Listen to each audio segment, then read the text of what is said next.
सबसे पहले तो आपको ये समझना पड़ेगा कि ये जो सारा एक क्राइसिस पैदा हुआ है, इस क्राइसिस का ज़िम्मेदार कौन है और ये कैसे हुआ है, क्यों हुआ है। जब डिप्टी स्पीकर के ज़िम्मे लग गया कि ये इलेक्शन कराना है, तो क्योंकि कोर्ट ऑर्डर था, हमारी जमात ने सब ने हमने माना। और जब इलेक्शन शुरू हुआ तो पुलिस सारा मसला ख़राब हुआ है पुलिस के अंदर आने से, और पुलिस ने आगे बाकायदा हमला किया और उस हमले के नतीजे में ख़वातीन गिरी हमारी, और आज भी ज़ख्मी हैं। और आसिया अमजद जो हमारी चेयरपर्सन है हायर एजुकेशन की, आज भी वो डेथ बेड पे है, वेंटिलेटर पे है। उसका कौन ज़िम्मेदार है? आईजी। उसका कौन ज़िम्मेदार है? डिप्टी स्पीकर है। उसका कौन ज़िम्मेदार है?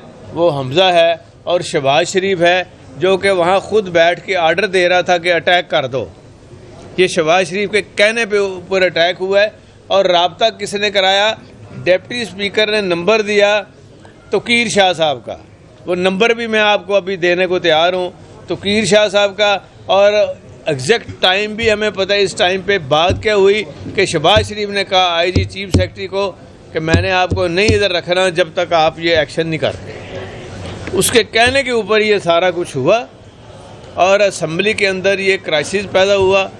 और जो हमारा आइन के तहत जो इख्तियार है स्पीकर को कि पहले हमने चैम्बर ये डिक्लेयर किया, वो चैम्बर क्या है? जहां सारी कार्रवाई लेजिस्लेशन, उसमें vote of confidence, vote of no confidence, speaker का इलेक्शन, डिप्टी स्पीकर का इलेक्शन, चीफ मिनिस्टर का इलेक्शन, वो हाउस के अंदर होता है। वो हाउस के अंदर होता है और स्पीकर की कुर्सी के ऊपर होता है। तो ये स्पीकर जो था, डिप्टी स्पीकर, ये भाग के तो चला गया विजिटर्स गैलरी जहाँ विजिटर बैठे होते हैं। अब विजिटर से माइक पकड़ के इसने ये सारा इलेक्शन करा के सैबोटाज किया और वो इलेक्शन हुआ ही नहीं है। इसके आगे पुलिस ये आईनी एक सबसे बड़ा फला रह गया है। और जो जहां हमारा जाके हमारे लोगों ने आइज़ में वोट डालने थे, उसके आगे पुलिस खड़ी है। उसके सबूत वीडियो और ऑडियो और बाकायदा प्रिंटेड फ़ोटो सारी हैं, वो अदालत में भी पेश की गई। वह भी केस चल रहा है, इंशाल्लाह चलेगा, अल्लाह कामयाबी देगा। तो ये इलेक्शन हुआ ही नहीं है। तो कौन कहता है जी कि वो आईनी बयान है, सूबे के बगैर चल रहा है? सूबे के बगैर नोटिफिकेशन देखे जो पहला नोटिफिकेशन है, उसमें साफ लिखा हुआ है आइन के तहत कि जब तक नया चीफ मिनिस्टर ऑफिस में ओथ ले के बैठता नहीं है, पुराना जो चीफ मिनिस्टर है वो अभी भी आज भी चीफ मिनिस्टर है बुज़दार साहब, और आज भी उनके इख्तियारात बहाल हैं। तो उन्होंने जो बेहुरमती की है, उनका हुक्म ना मानते हुए, और फिर जो प्रिविलेज है वो पूरी असम्बली का प्रिविलेज ब्रीच हुआ है। तो अगर प्रिविलेज असम्बली का ब्रीच होता है तो प्रिविलेज कमेटी और वो फंक्शन करते हैं। क्या अब ये देखना है कि क्या हम अपना डे टू डे बिजनेस भी नहीं कर सकते? क्या हम डे टू डे अपना असम्बली की लेजिस्लेशन भी नहीं कर सकते? वो हमें पुलिस ने करानी है या किसने करानी है? अदालतों ने करानी है। तो हमें बता दें, हम कुछ भी नहीं करते, वो इधर आ जाए। फिर हमें तो उनका काम नहीं आता। जिनको काम आता है पुलिस को शायद आता होगा, क्योंकि पुलिस तो हर फन मौला होती है ना, वो करे काम। अब हुआ क्या है? अब हुआ ये है कि सबसे पहले इन्होंने जो काम किया है कि आज मुझे बताएं, अब ये आपने मेहरबानी करनी है, मैंने तो बंदे लगा दिए। आज भी 150 लोग जो हैं हमारे गेटों के ऊपर पुलिस सफ़ेद कपड़ों में क्यों बैठे हैं? अंदर सर, अंदर और अंदर बैठे हैं और स्पीकर की इजाज़त के बगैर, और किसी ने इजाज़त नहीं दी उनको। और वो आप मेहरबानी करके, मैं भी फ़ोटो बना रहा हूँ, हमने उनकी फ़ोटो इश्तिहारों में देनी है। ये प्रिंटेड मीडिया में आएगी, ये सारी जगह पे, ये सारी जगह पे, हाँ सारी जगह पे वो आएगी। और आप ख़ुद देखेंगे इनकी शक्लें कि ये किस किस थाने की पुलिस यहाँ पे लगाई है। और आज फिर जो सबसे जो इन्होंने बदतरीन मिसाल की है पुलिस, बल्कि देखें हमारे दौर का ज़रा मुआवजा करें कि इस असम्बली को 3.5-4 साल हमने इन शरीफों को जो पूछता नहीं था, न गलियों में पूछता था न कूचों में पूछता था, हमने इनको बिठाया यहाँ, इनको इज़्ज़त दी, इनके प्रोटेक्शन ऑर्डर करते रहे, इनको प्रोटेक्ट किया। उसी प्रिविलेज एक्ट जिसकी अब ये तौहीन कर रही है नून लीग, इसी के तहत सारी इंतज़ामिया इनके सामने लाग खड़ी कर दी। एक दफ़ा मौका आया तो देखें, ये पहली दफ़ा तारीख में हुआ कि आईजी को मैंने इधर बुला लिया। वो आईजी जो इधर आके पेश हो गए, सारी असम्बली से माफ़ी मैंने मंगवाई, और आज क्या हुआ है, आज वो आईजी पूरी असम्बली की तौहीन कर रहा है तो हमारे लोगों को अंदर कर रहा है। ये फ़र्क है शरीफों का। मैं तो अल्लाह का शुक्र अदा करता हूँ कि शरीफों का चेहरा असल अल्लाह ताला ने आपको, मुझे, इस कौम को दिखाया है कि ये देखो 5 साल बाद इनको इक़्तिदार मिला है, और 5 साल के बाद ये शरीफ हैं, ये नहीं बदले। इनको 6 दफ़ा इक़्तिदार मिला है और 6 दफ़ा ये बद से बदतर होके आए हैं ये शरीफ, तो ना ये बदलेंगे। अब तो ये हकीकत हो गई है ना, सामने आ गई है। दूसरी बात ये है, लख साहब का क्या कसूर है जी? फिर जो 3 MPO के तहत उसको इन्होंने अरेस्ट किया है, जो हमारे सेक्रेटरी असम्बली मोहम्मद खां के जो इन्होंने आर्डर निकाले हैं 3 MPO के, ओ भाई ये नक्शे अमन कहाँ हुआ है असम्बली के अंदर? वो तो हमने करना है, मेरी सिक्योरिटी है, स्पीकर की कस्टडी है, ये कौन मामे बन गए हैं? तो इसीलिए तो मैं कह रहा हूँ कि अदलिया फैसला कर दे कि उन्होंने चलाना है, पुलिस के ज़रिए चलना है, या किसने चलाना है, या शहबाज शरीफ ने, वफाक ने चलाना है। यहाँ ये 18वीं तरमीम का बड़ा चर्चा करता है, ये पीपल्स पार्टी भी करती है, ये नवाज शरीफ भी करता है वहाँ लंदन बैठ के। तो कहाँ गया ये 18वीं तरमीम? आज क्या हुआ इस 18वीं तरमीम का, मुझे पता तो चले ना। आज इन्होंने खुद जो चीज़ें की हैं, ये धज्जियाँ उड़ा के रख दी हैं इन्होंने खुद ही, तो किया फिर क्या है इन्होंने? और ये कभी जिस मुकाम तक हम असम्बली और मेंबरों की इज़्ज़त और वक़ार में इजाफ़ा करके ले गए थे, 5 मिनट में इन शरीफों ने अपनी ज़ात की खातर और अपने अरूज की खातर सारा कुछ कुर्बान करके वो दोबारा ज़मीन बोझ कर दिया उन्होंने। इनको कोई पूछने वाला है? कोई कानून है यहाँ? अल्लाह की अदालत तो पूछेगी। यहाँ जो अदालत में बैठे हैं लोग, ये इनका फ़र्ज़ नहीं बनता कि ये पता करें कि ये हम कर क्या रहे हैं, ये इनके साथ क्या हो रहा है। बाकी राज साहब कुछ बात करेंगे, कुछ मुराद राज साहब आप एक बात करनी चाह रहे हैं। किसी राज साहब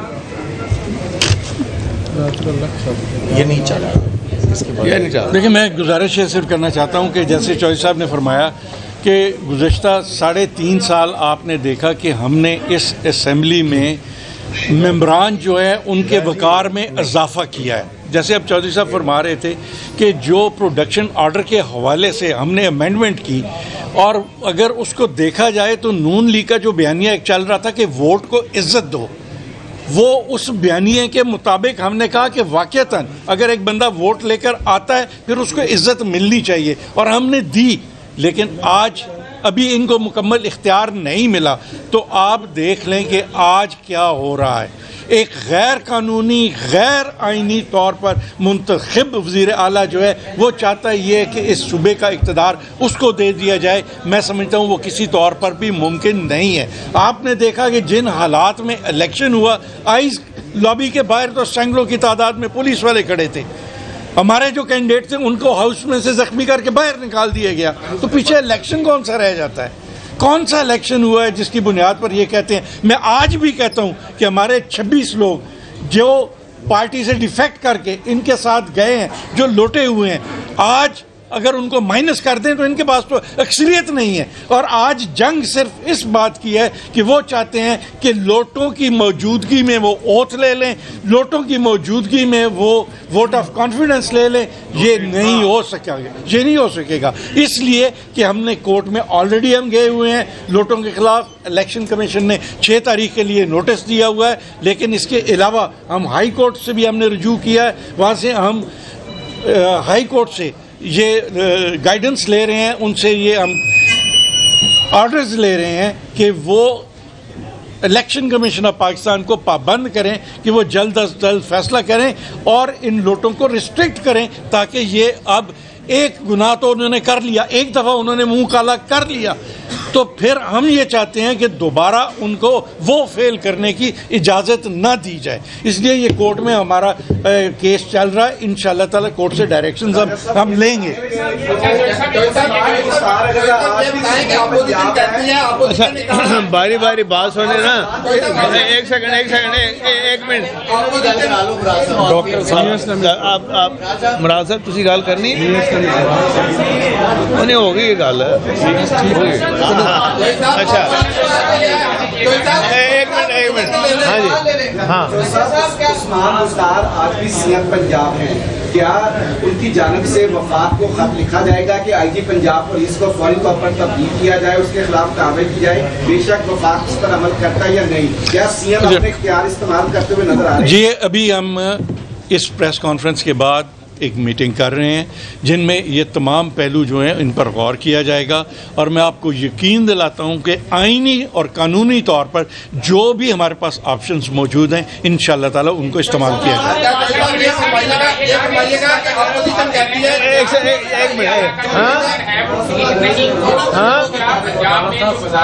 एक चीज बतानी बड़ी जरूरी है, जहाँ पे हुकूमती अरकान ने आईजी लॉबी में वोट डालना था वो बंद थी। क्या स्टेटस है पंजाब के इस वक्त चीफ मिनिस्टर के इलेक्शन का? क्या दोबारा आप इलेक्शन करवाएंगे? चैलेंज किया हुआ है, ये चैलेंज किया हुआ है, हमने चैलेंज किया हुआ है इसको, ये हमने चैलेंज किया है।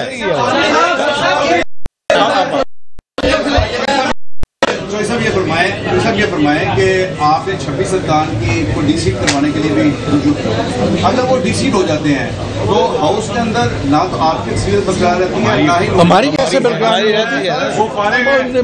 मेरी सुनने ना जी, आपके 26 अरकान जाएंगे तो आपकी सिक्योरिटी तो वैसे ही वहाँ पर खत्म हो जाएगी, तो क्या उसके बाद असेंबली की तहरीर का ऑप्शन भी मौजूद है? नहीं, कतई तौर पर नहीं है, लेकिन जब 26 लोग वो डीसीट होंगे, उनकी जगह नए मुंतखब होंगे, उसमें टाइम लगेगा, लेकिन 5 लोग जो 5 लोग तो फौरी वापस आ जाएंगे ना।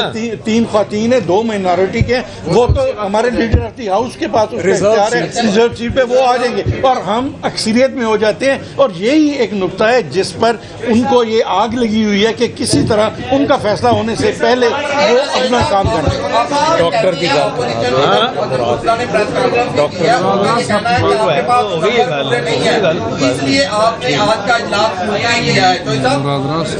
ये कतई तौर पर अच्छा हाँ नहीं बात सुने, आप क्या कह रहे हैं? अपोजिशन कहती है कि आपके पास नंबर पूरे नहीं है, इसलिए इजलास आज का नहीं, मेरी बात सुने, आपने रूल्स पढ़े असेंबली के? मैंने जब ये इजलास पोस्टपोन किया है ना तो रूल्स के तहत किया है, तो रूल्स पढ़ के आए।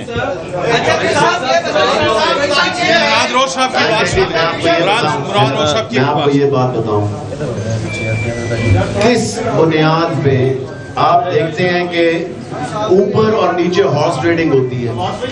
और मैं आपको ये बता दूं कि एक बेंच नहीं बनाया जाता, एक बेंच नहीं बनाया जाता, और चाहिए होते हैं पासपोर्ट, 4 बेंच बन जाते हैं 24 घंटे के अंदर, 48 घंटे के अंदर पासपोर्ट के पीछे।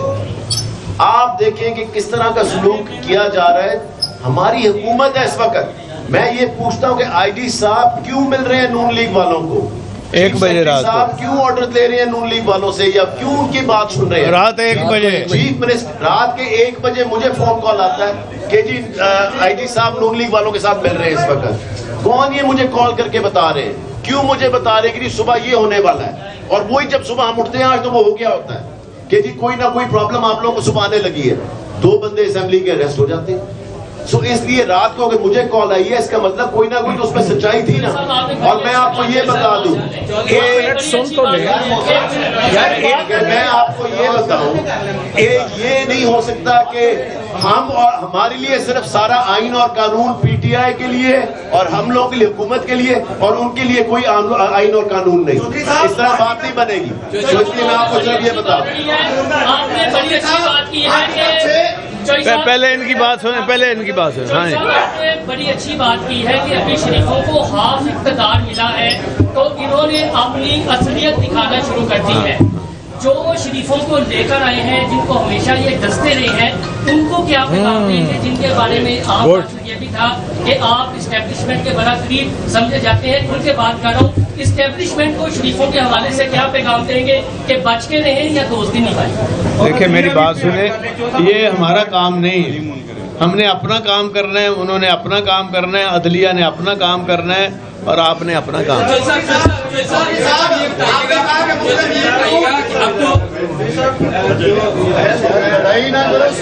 ये एक मिनट। हाँ जी, को जो अरेस्ट किया गया भट्टी साहब के सिलसिले में जो हुआ है, इससे एक खास मैसेज जो है वो मुलाजमीन को गया है, तो उनका एतमाद रिस्टोर करने के लिए आप क्या करें? वो 5000 मुलाजमीन है, उनको 5000 को मैंने कहा है कि आप रुक जाएं, उसके बाद 5000 जब जुलूस लेके जाएंगे ना, सारी जगह पे जाएंगे, 5000 ही जाएंगे, मैंने गिन लेने हैं।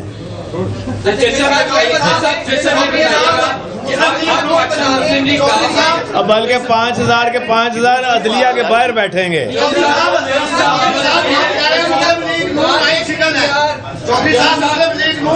यार एक मिनट, बारी बारी करो। आप फरमा रहे हैं मुस्लिम लीग नून आइन शिकन है और मुस्लिम लीग नून कह रही है कि आप आइन शिकन है। अब उन्होंने आज आर्टिकल 6 का मुतालबा किया रिटर्न तौर पे।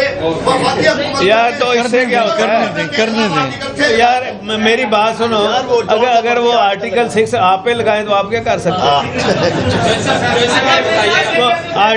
वो आर्टिकल 6 के नूदी ले फिर रहे थे।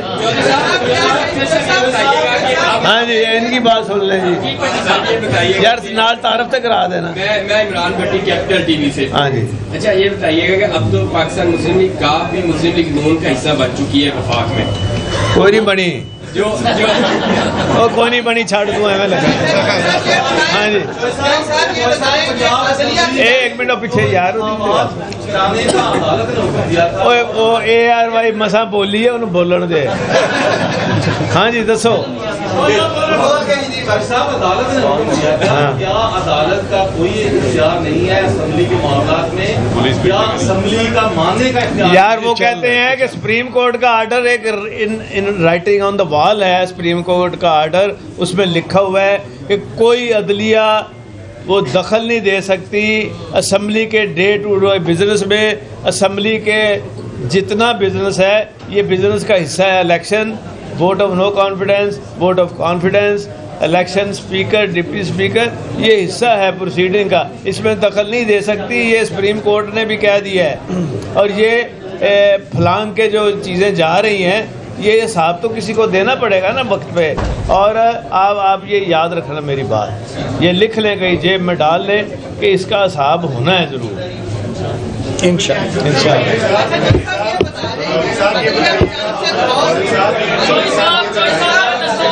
एक मिनट सर, एक मिनट, 2 सवाल, दो यार, एक तेरा हो गया, चुप करना।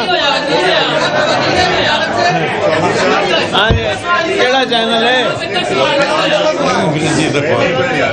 हाँ, मुस्लिम लीग काफ एक जमात है, समझ ये नहीं आ रही, रहनुमाई फरमा दें कि ये जमात इस वक्त हुकूमत में है या अपोजिशन में है। आपके अपने सेक्रेटरी जनरल, हम अपोजिशन में हैं। सेक्रेटरी जनरल साहब जो हैं वो पार्लिमानी लीडर भी नहीं है, और इंशाअल्लाह ताला ये सारा कुछ इस मई के महीने में आपको सबकी वापसी नजर आएगी इंशाअल्लाह। मैं नहीं कहता, ये मैं नहीं कहता। ਤੁਹਾਡਾ प्रोग्राम अंदर होने का कहो।